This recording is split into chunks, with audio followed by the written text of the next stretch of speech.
Hey there friends, Jeff Fritz here, and I want to talk to you about the next steps in our CodeFactory journey.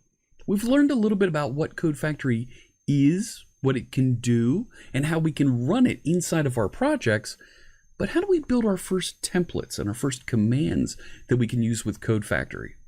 In this video, I'm going to show you how you can create a solution command, a project command, and we're even going to create a source code command so you can interact with some of the code in your project. Let's head over to Visual Studio and take a look at what getting started with a CodeFactory template project looks like. All right, here I am in my Visual Studio 2019. I've already got CodeFactory's SDK installed. I also have the runtime as well so that I can do some testing and debugging like we're going to see in a minute here. So I'm going to start off by creating a brand new CodeFactory project. So I'll go to File, New, Project. And I'll choose a CodeFactory commands library. Let's call this My First Commands. .NET Framework 4.7.2 because this runs inside of Visual Studio, which runs with .NET Framework. And we'll create that. All right. Now, I've got a basic project laid out with some command folders for me. There are 4 types of commands that you can write for CodeFactory: document commands, project commands, solution commands, and source code commands. Document commands work on some sort of a document, not necessarily any C# or Visual Basic code. Project commands work on a project structure inside of Visual Studio. A solution operates on a solution. And source code actually works with the individual source code, the contents of a file. Let's start off by creating our first solution level command. So I'll open the solution folder, and we're going to create a new logic entry here. We'll create a class, add new item. I'll go down to my CodeFactory templates here, and I'm going to create a new solution command. I'll just let it be called solution command 1 for now. All right, so there's my file, and gosh, look at that. I've got these red underlines happening. What's with that, Jeff? This is a Visual Studio thing. It hasn't restored the NuGet packages that are referenced. So you can either kick off a build for your project, or you can even right-click on your solution and choose Restore NuGet Packages, and it'll go restore and clear up all of those underlines. You'll see the CodeFactory SDK is installed as part of your project. So this is my class. This contains all of the code to write a solution command. A command when we right-click on the solution in Solution Explorer, we'll be able to take appropriate steps, do some interesting things. I have a command title and a command description that you see here on lines 17 and 18 that contain entries that will report, that will show inside of Visual Studio.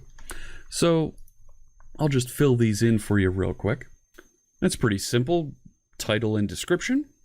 But now let's go and actually wire this up so it actually does something. Inside of this command, there's a constructor, and we have some overrides for the base command for a solution. There's 2 methods that you'll find inside of every command: enable command async and execute command async. The enable method that you see here allows you to define exactly which conditions this command should be enabled. You're going to return a Boolean indicating true, this command should be enabled, it should be available, or false, don't enable it, don't show it in the user interface. So I don't like to return true or false immediately. If I'm going to activate this, I like to only return this command as being enabled when it's been properly loaded into memory with Visual Studio. So I'll change this false to result.isLoaded. And now when this command is properly loaded, it's ready and in memory, then it will be enabled by Visual Studio. Let me scroll down to the execute command method down here. Now, there's a try catch block, so it logs errors appropriately in the default template, but I want to just output some information about the solution. So I'll replace this to do, and we'll say messagebox.show. That's right, you have access to system.windows and the Windows Forms interaction, and I'll output some information about this solution. So let's say the solution named the name of my result, my solution object that was passed into this method, contains a count of the number of projects that are inside this solution.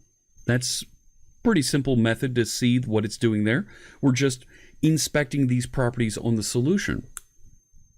And I can actually test this with my regular Visual Studio debug. All right, my debug instance of Visual Studio is loaded because I pressed F5. I'm going to go open a very simple project that I have set up just for testing these types of things. So I'll open that project. Now, this is a .NET 5 console app. Take a look. You can see here inside my program, I've got two methods. Static void main that says hello world, and I've written another method here on line 13, foo, that takes a argument of bar and baz. Simple, but I'm going to right click on that solution and check it out. We've got a new item down there at the bottom. I named my command. I put a name on the command of number of projects, and I can mouse over that now, and it shows me my message box. The solution named test app contains one project. There it is. And that quickly, I've now written integration with the Solution Explorer to report information inside of Visual Studio. Okay, we're just at the tip of the iceberg here. What can we do with projects? Let me head back over to the other Visual Studio that has CodeFactory running, and let's take a look at what we can do with a project command. All right, this time let's open the project folder here, and this is by convention we use these folders. So I'm going to add into my logic folder the logic to create a project command. And I'll just leave it named project command 1 for now. The class name doesn't matter. The command title does. Let's count the references in a project. Oh boy, let's take a look at this.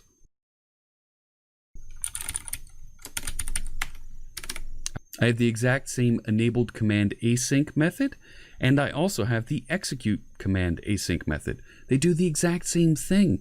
It's just they're being passed a project now instead of a solution. Okay, let's actually start inspecting the project and get the number of references.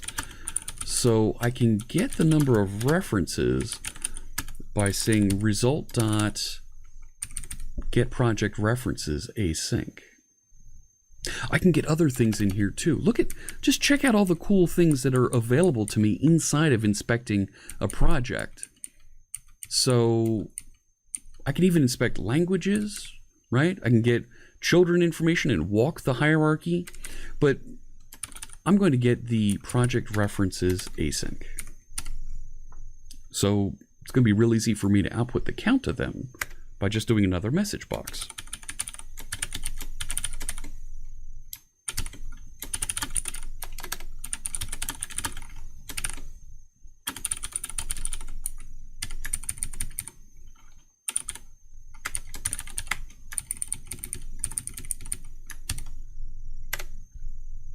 All right. Let's take a look at what this looks like now in our other Visual Studio when we debug. All right, this project is all loaded up here in my test Visual Studio. I can now see, look, loaded to commands by CodeFactory. So my solution command is still here. I can right click on the solution and it'll report to me the number of projects. 1. I can right click on my project now and it'll count the references for me. 151 references. It's a .NET 5 project. It hasn't been tree shaken yet, but they're all there. It's all available to you. Okay, but that's great. You can look at projects and solutions. I actually want to work with content and code. What can we do to start updating and writing code inside my C# files. Let's take a look at a source command next. All right, I'm going to go into the source code branch here, and in the logic, I'll add a new source code command called a C# document command. I'll leave the name as is, but let me reset the title and description here because I want to do something a little bit more with code. Let's check strings for nulls inside of all of our methods. We'll add some null reference exception if there are strings being passed in that are null or empty. That's a pretty easy thing to think through. Okay, we can do this. So I'm going to go and set up now my method check so we can start to look at the methods in a class file, inspect those parameters, and add a null reference check with a null reference exception appropriately. Let's go take a look at how we can write that. First thing I'm going to do is write these 4 lines of code. Get the document model. Use the document model to get the C# source. So this will allow me to see the actual class that's being presented and interact with it. And then I'm going to get the content. Give me just the strings that make up the file.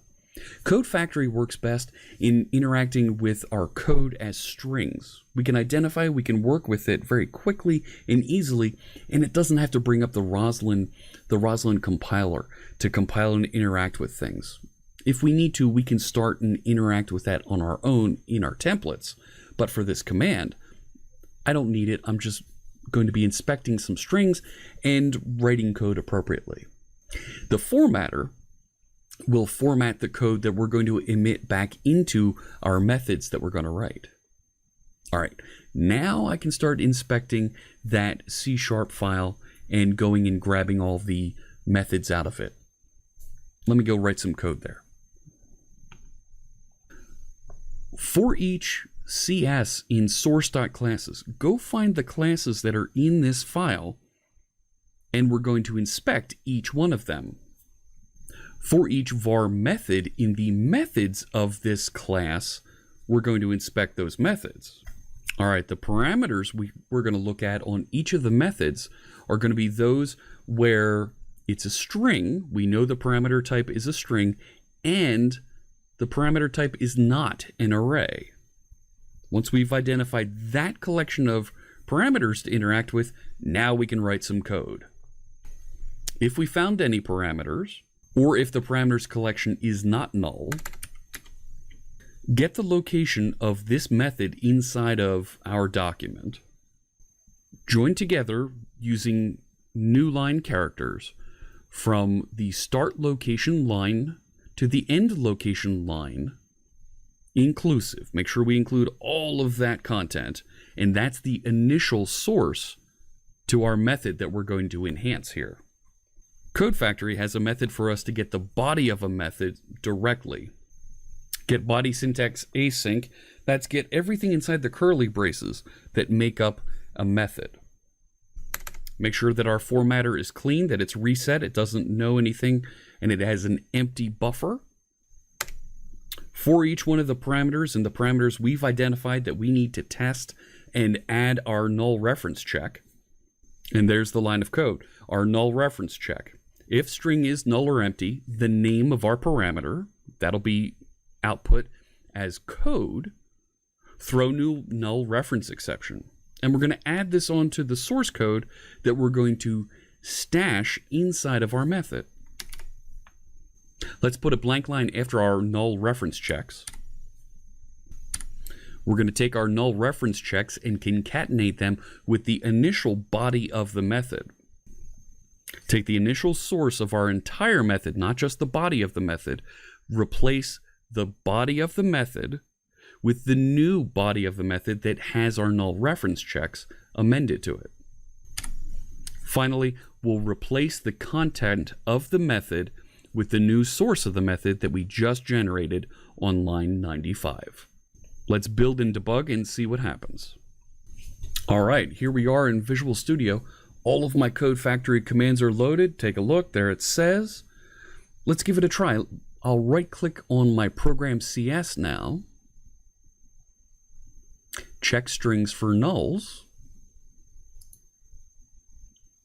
and it updated my method. Right there, you saw it pop up, and it only put it in my foo method. It updated, and it's adding a string is null or empty check, throw new null reference exception. Oh, looks like I forgot to put a semicolon at the end of that. No problem, I can do that.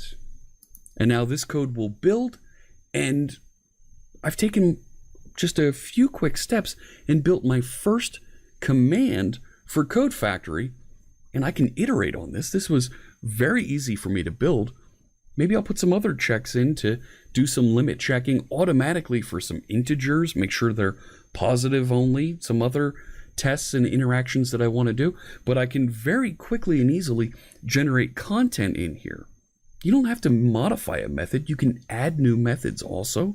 You can add new classes to projects, and you don't have to just interact with the content that's inside the project.